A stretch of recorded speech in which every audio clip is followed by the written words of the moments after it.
let's practice the Tala Hasta Chakra, the third Hastak or the third hand movement. Again, we'll start with slower speeds like usual and slowly increase our speeds. Ready?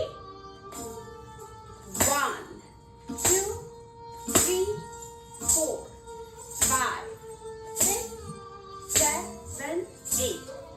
Ta, hey, hey, ta, ah, hey, hey.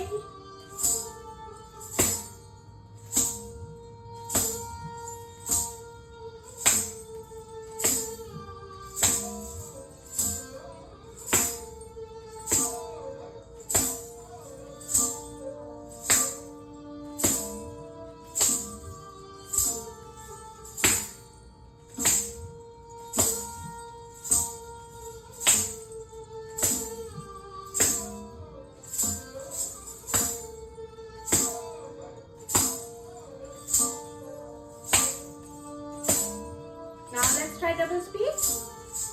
1, 2,